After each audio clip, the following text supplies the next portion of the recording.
Joyeux Noël, Père Fouettard. Éric Björk.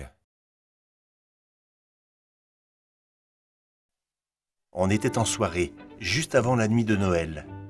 La caverne où jouait était devenue une immense fourmilière où une multitude de lutins, tels des abeilles, s'agitaient dans tous les sens.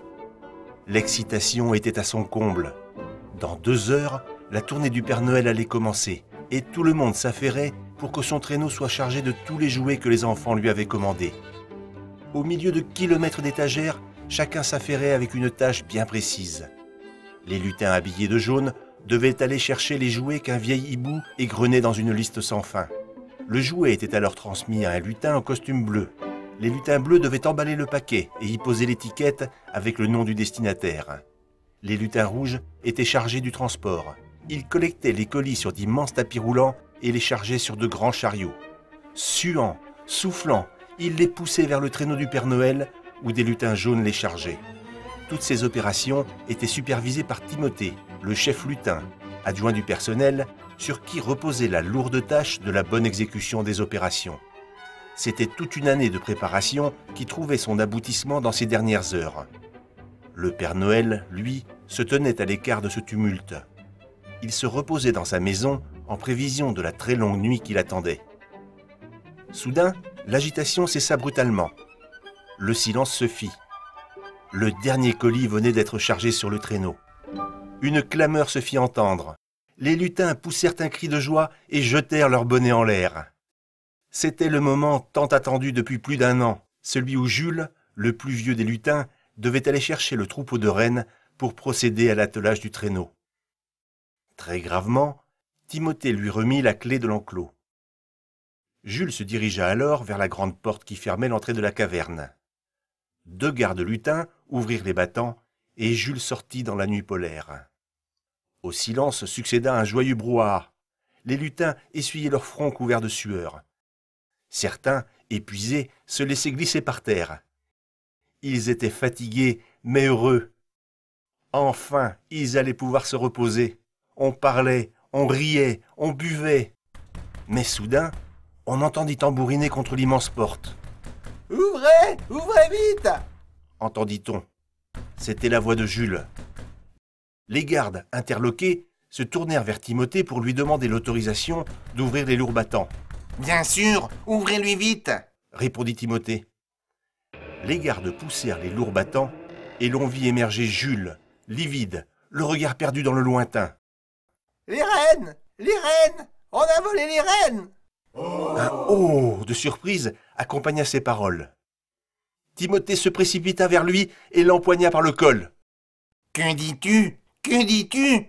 On a volé les rennes !» dit à nouveau Jules d'une voix très calme.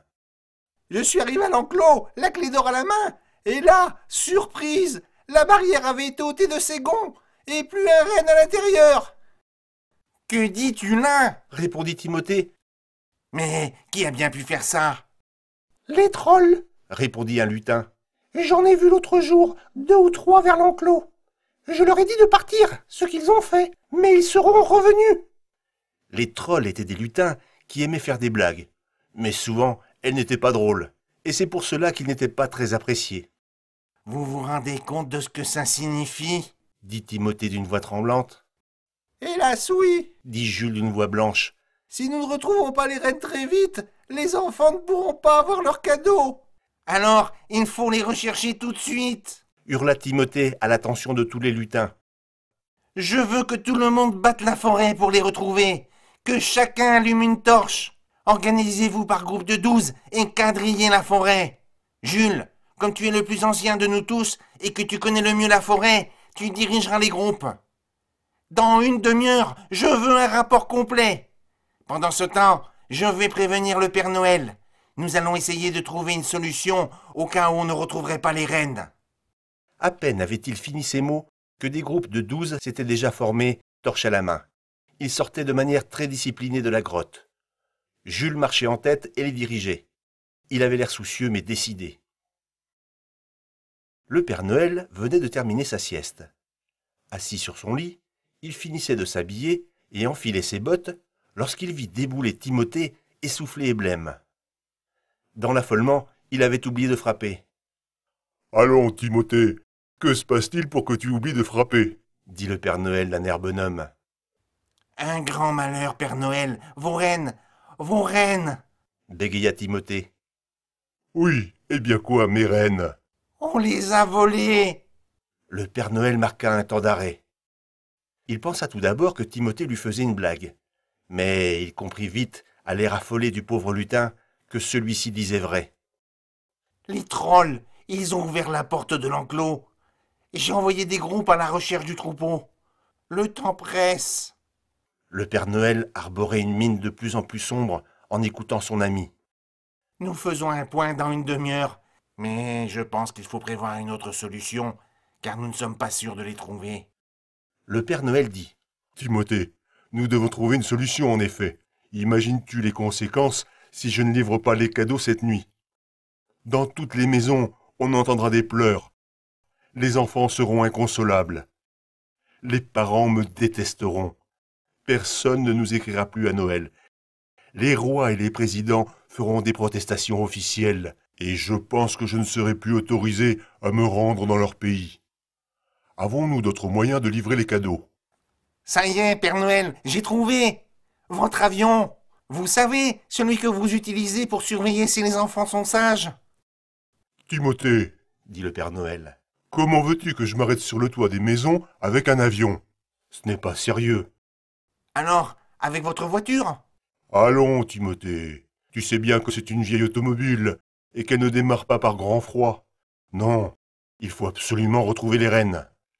Allons à la grotte, nous allons voir si nos amis ont du nouveau. Le Père Noël mit son manteau. Il avait l'air extrêmement soucieux. Il était âgé et avait connu des situations difficiles, mais jamais aussi graves. Ils sortirent de la maison et se dirigèrent vers la caverne aux jouets.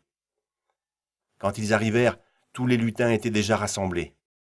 Une demi-heure s'était écoulée, et comme convenu, ils étaient revenus pour faire le point.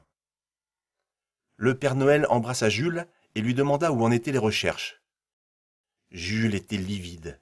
Il expliqua au Père Noël qu'ils avaient quadrillé la forêt, qu'ils l'avaient passée au peigne fin, mais rien, pas de traces dans la neige, rien. Le Père Noël accusa le coup. Il s'assit sur un tonneau et dit « Vous savez ce que cela signifie?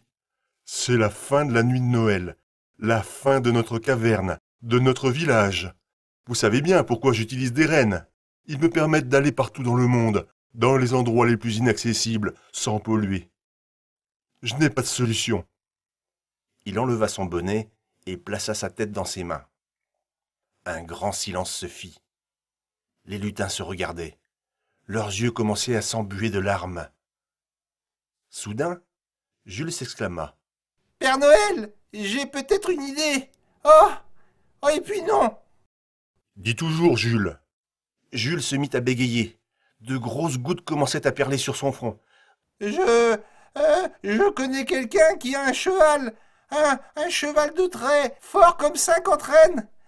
Mais quoi? Parle enfin! Dit le Père Noël agacé. Mais c'est le cheval du Père Fouettard. À ces mots, les lutins reculèrent tous d'un pas en poussant un haut d'effroi. Le Père Fouettard avait une très mauvaise réputation.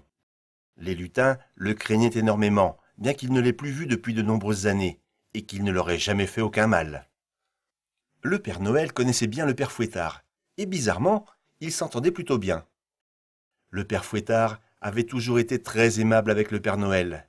Il ne manquait jamais de lui signaler les enfants chez qui il était allé. En général, une visite de Père Fouettard suffisait, et l'année suivante, le Père Noël pouvait passer chez eux. Les enfants étaient redevenus sages. Mais depuis plusieurs années, le Père Fouettard n'avait plus donné de nouvelles. On le croisait de temps en temps dans la forêt, avec son cheval de trait, l'air absorbé et triste. « Eh bien, j'irai, » dit le Père Noël. « Je connais bien Fouettard, et de toute façon, nous n'avons pas d'autre solution. Je suppose que personne ne souhaite m'accompagner. » Les lutins regardaient leurs chaussures, le plafond de la grotte. « Bon, eh bien j'y vais, » dit le Père Noël en ronchonnant. Et le voilà parti à pied jusqu'à la cabane du Père Fouettard, une chaumière située dans une clairière non loin de là. Après avoir un peu marché, il aperçut la clairière et la chaumière. On pouvait distinguer une lueur blafarde à travers les vitres. Il s'avança jusqu'à la porte et frappa. « Qui est-ce » répondit une voix rauque. « Oh, c'est le Père Noël. »« Oh, entre !» Le Père Noël poussa la porte. Face à lui, assis à sa table, un grand vieillard voûté mangeait sa soupe à la lumière blafarde d'une bougie. Rien ne laissait penser que c'était le soir de Noël dans la chaumière. « Ah, Nicolas, assieds-toi mon ami. Veux-tu manger quelque chose ?» Le père Fouettard avait toujours appelé le Père Noël par son prénom. Le Père Noël déclina l'offre. « Que me vaut l'honneur de ta visite ?»« Des ennuis, Hans. On m'a volé mes rennes et je ne peux pas livrer les cadeaux de Noël ce soir. Je suis venu te voir, car je sais que tu as un cheval de trait d'une force extraordinaire, et je venais voir si tu pourrais me le prêter pour cette nuit. » Le père Fouettard se leva de sa table et alla chercher une bouteille de limonade dans un buffet. Il en proposa au Père Noël qui accepta. Tout en lui versant un verre, il soupira. « Ah, Nicolas, te souviens-tu de ces lointaines années où nous partagions le travail ? Tu offrais des cadeaux aux enfants sages, je passais chez ceux qui avaient été méchants, ceux qui répondaient à leurs parents, qui disaient des gros mots, qui refusaient de se laver ou de faire leurs devoirs, ou encore ceux qui disaient que tu n'existais pas. Ma visite suffisait à les faire redevenir sages. Je laissais un martinet, et l'année suivante, tu pouvais leur offrir à nouveau des cadeaux. »« Ah ah, bien sûr que je m'en souviens, » dit le Père Noël. « Les enfants ne t'aimaient pas, alors que je te connais bien, et je sais que tu es un brave homme. »« En effet, je ne suis pas méchant, je ne faisais que mon travail. Faire comprendre aux enfants méchants qu'ils devaient changer, sinon leur comportement les rendrait malheureux dans la vie. À l'époque, les parents punissaient plus durement les enfants. Et toi, Nicolas, tu étais moins riche, tu apportais des cadeaux plus modestes. »« Ah oui, » répondit le Père Noël. « Une orange pour Noël rendait les enfants heureux. Ce n'est plus comme maintenant. »« Eh oui, » reprit le Père Fouettard, « ce n'est plus pareil maintenant. Les punitions sont devenues moins sévères au fil du temps et des générations. Petit à petit, on n'a plus utilisé de martinet.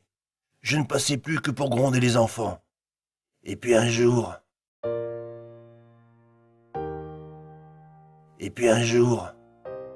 Une larme coula le long de la joue du Père Fouettard. On m'a demandé de ne plus passer le soir de Noël. Ce fut un moment terrible. À compter de ce moment-là, je suis resté chez moi sans contact avec personne. Lire les rapports des lutins sur les enfants méchants, fabriquer les martinets, écrire les lettres de remontrance, préparer ma tournée le soir de Noël, tout ça, c'est fini. Je n'ai plus de quoi m'occuper. Alors, je vais dans la forêt avec mon brave cheval, ramasser du bois pour l'hiver. Je cultive mon jardin. Et voilà. Le Père Fouettard resta silencieux, les yeux perdus dans le vague. Le Père Noël était très ému. Il savait que le Père Fouettard était en fait très gentil, même si les enfants le craignaient plus que tout.